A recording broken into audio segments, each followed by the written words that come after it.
What? You saw our handplates? Human, those are private. How did you ever see them? My defenses were impregnable. How did you do such a thing? No, they're not a skeleton thing or a monster thing. They're a... Ugh. Jeez, kid, you're not real good at privacy, are you? We've got our reasons for keeping them to ourselves. Yes, very good, complex, incontrovertible reasons that anyone could understand. Like what? I just don't like looking at it, that's why. It makes me feel like... I'm...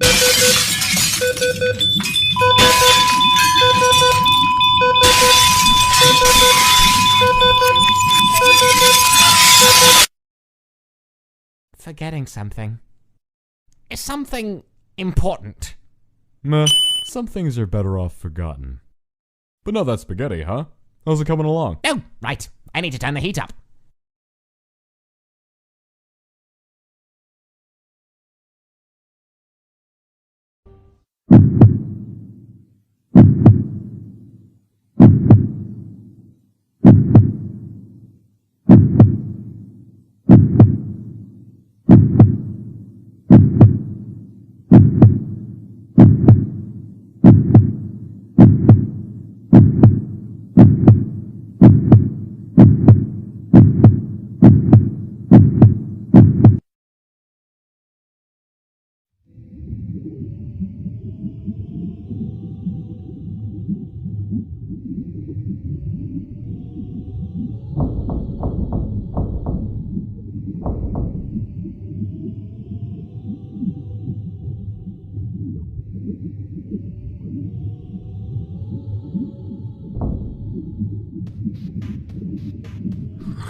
It's been 6 hours since I've removed them from the MD solution.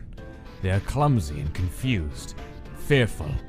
They stumble and trip like As expected, little experience in non-suspension has led to a difficult adjustment period, particularly regarding ambulatory motion.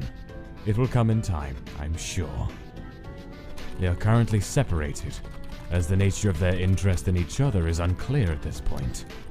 I will investigate this more carefully at a later date, after they've mastered movement. They do not appear to understand me or be capable of speech. They may not be truly sentient. It'll be easier if they are not. It does not matter either way. The line was crossed long ago. There is no turning back now. What's going on? What is all this screaming? Oh, for God's sake. Limb detachment for a skeleton is completely normal and entirely painless. There is absolutely no call for carrying on like this. But you can't understand me anyway.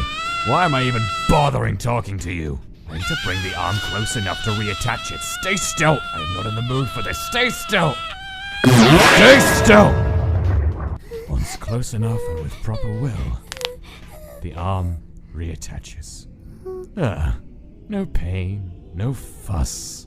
Completely unremarkable and entirely undeserving of such attention-seeking behavior. What a waste of my time. At least the other one's been quiet so far. The taller one is needier than I'd like. I still need to take steps to prevent attachment. 7 hours since removal. The smaller one is awake. I'm surprised that he survived at all, given his frailty, and that he's woken up again so quickly. He may be hardier than I initially thought, which is promising. I went to observe him in person. A transcript of my notes follows. I am keeping my distance at first. He is poking and prodding at the walls and the floor, though he does not come near the force field. Maybe he senses the aura it gives off. I get the impression he is trying to find a way out. Perhaps he wants to go back to the suspension. He has yet to make any sound. It's preferable to the other one's constant whining and crying. He may not be capable of it, or he may just be too focused on his exploration. I've come closer, and he's caught sight of me. He's wary and suspicious, though still silent. Obviously, he sees me as a potential threat, so he's more perceptive than the other one, at least. I've taken another step closer. His eyes flared a deep purple color, interlaced with blue, and he backed up against the wall. Another step closer, his eyes are growing brighter. I can sense magic gathering within his soul. But he's too new to know how to make it manifest into an attack. If he could open his mouth, I'm sure he'd snap at me. You can't use magic to defend yourself yet, as much as you try. I wonder what you'll do if I keep approaching. Closer still. He's getting quite frantic.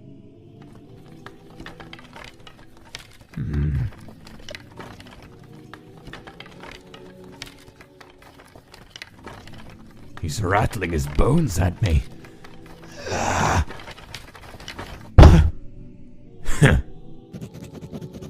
At that point, I decided to leave him be, to attend to other matters. The two of them differ strikingly in temperament. One docile, one hostile. Whether that will make things easier or harder, I will have to see. An unexpected development.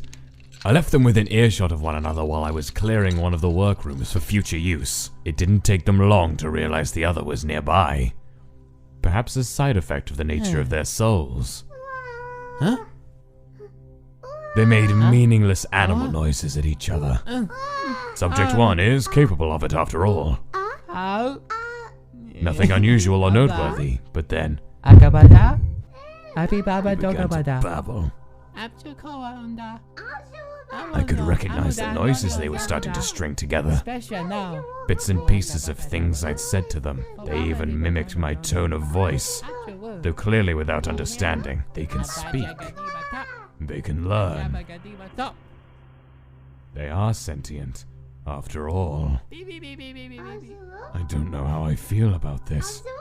I specifically accelerated their growth because I didn't want them to look like children. I don't want them to sound like children. It's unnecessary. I will introduce them to each other tomorrow, with the proper precautions in place. This wasn't in my plans, but one must always be ready to improvise. We'll see what happens. This is it. Subject 1 and 2 are going to meet. I'm keeping a tight hold on both of their souls. Don't touch me! Don't touch me. So if they fall to fighting, it should be a matter of moments to separate them before either is hurt. It's best to be prepared. I'm not entirely sure what to expect. They've seen each other. They seem at a loss for what to do. Subject 1 seems wary. Subject 2's eyes have begun glowing a warm red-orange color. Subject 1 soon began glowing light blue in response. This seems to have calmed them a little. They are approaching each other. They are curious about the other, as one may expect. They are the first living thing they've seen aside from myself. After all, they are very eager and quick to learn. Already their level of speech has advanced at an astonishing rate by speaking to each other. As one learns something new, Shh, no cry, no cry. so the other builds off of what they've learned to new heights. A mutual scaffolding.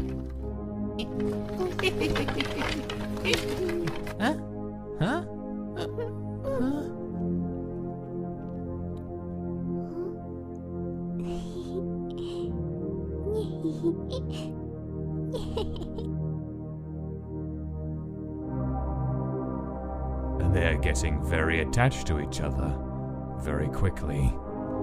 If I want these two to mature rapidly, leaving them together seems the most obvious choice. At the same time, emotional bonds like this carry their own risks. On the other hand, alright, that's enough. Perhaps those bonds can be exploited later, should the need arise.